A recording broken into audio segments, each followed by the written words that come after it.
Sasa hapa ndio sasa ile chakula yetu, the kitchen leftover, the market waste, nini gine, the chicken manure, livestock manure, any livestock manure inatumika. Na hii hatupatii ikiwa whole, huwa ipatiwi ikiwa whole. Unaenda unachukua makabeji huko Kongowea, unakuja unarusha kwa crate. Inahitaji some form of processing. Kama ni hizo makabeji ni manini, matunda manini, kama utaweza kusiaga, unasiaga.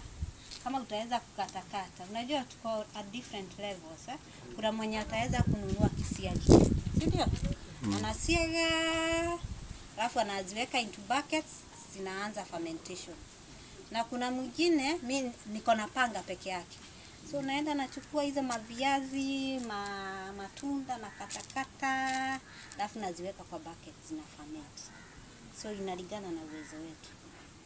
So tusiimagine hii machakula tukienda tuchukue huko Kongowea, tutakuja tunaweka kwa crate. Tutahitaji processing kidogo. Watoto wachanga hao. Meno.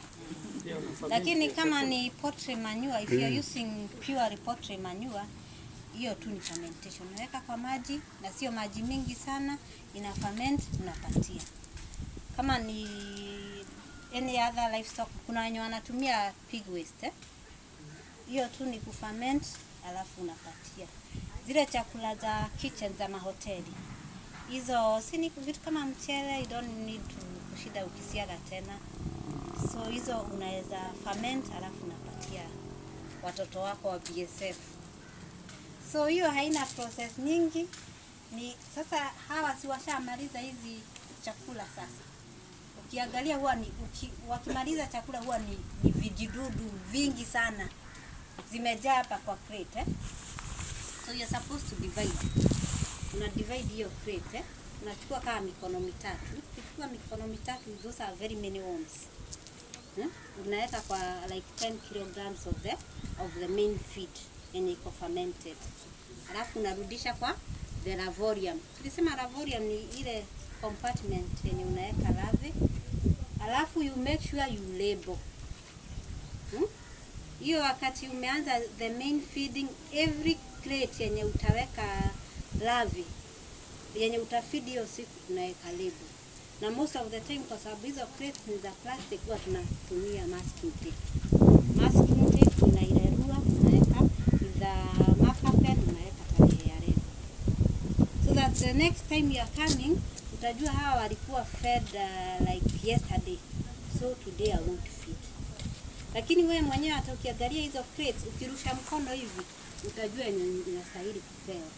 Kwa sababu ukirusha mkono hivi, yenye iko tayari kupewa chakula, huwa imedecompose hiyo chakula. Huoni anything.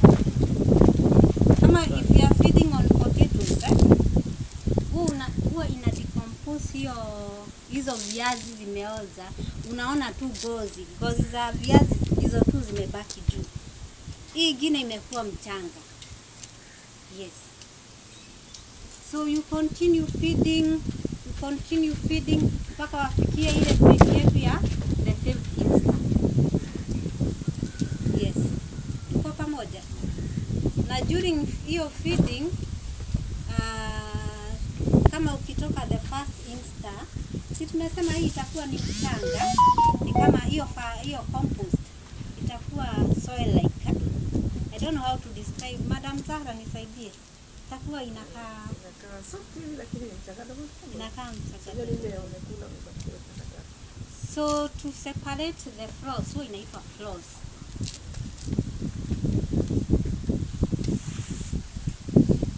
Ukitaka kuseparate hiyo floss and the larvae, unatumia vichungi. Hizo vichungi zikija pale tutaziona. So you are supposed to sieve. Unakuwa na crates mbili. Moja sije iko na hawa wadudu na nyingine iko empty. Uko na crate tatu. Moja iko na wadudu, nyingine ndio itaingia hiyo floss, ya tatu ndio unaweka wadudu. So unachota ukipepeta. Sisi wote tunajua kupepeta. I wish it was practical. Ingekuwa very easy. unapepeta haraka haraka kwa sababu huwa wanajaribu kutoka. Unafanya haraka, unaamua kwa the clean crate. Mpaka hiyo floss yote, hiyo mchanga yote inakuwa separated. So from there unaweka chakula ingine mpya. Ukiona wadudu ni wengi sana, una subdivide to crates mbili. Hao wadudu unaweza weka unaweza divide into 2 crates. Unaingia crate mbili au 3.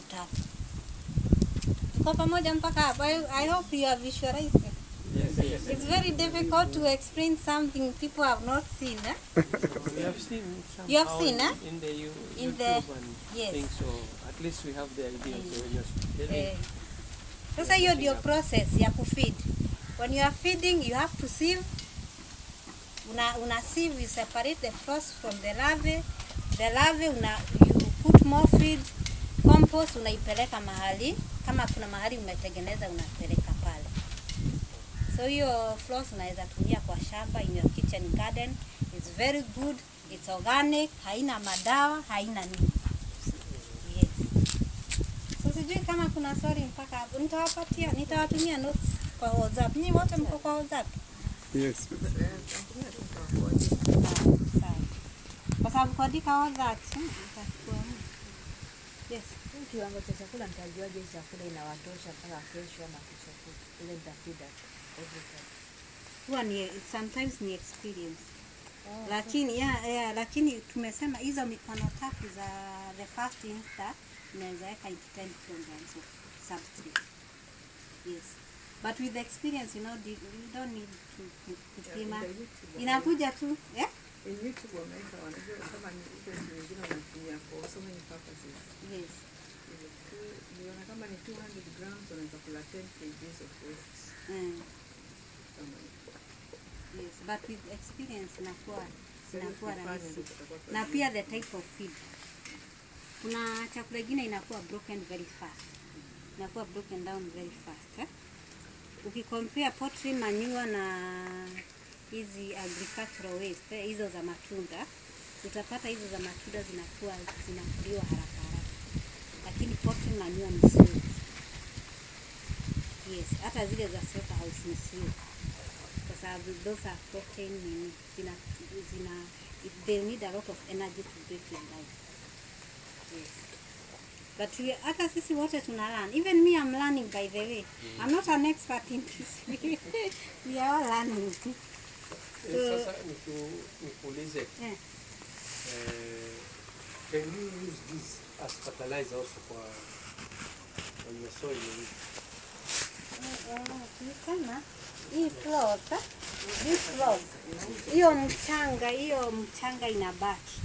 Unaweza itumia kama compost kwa your shamba. That is fertilizer in your shamba. Nikasema ni nzuri kwa sababu ni organic. Haijawekwa madawa yote.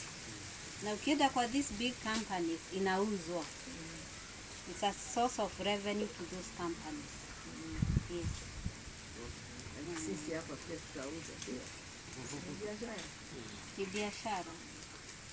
So kuna swali lingine mpaka hapo?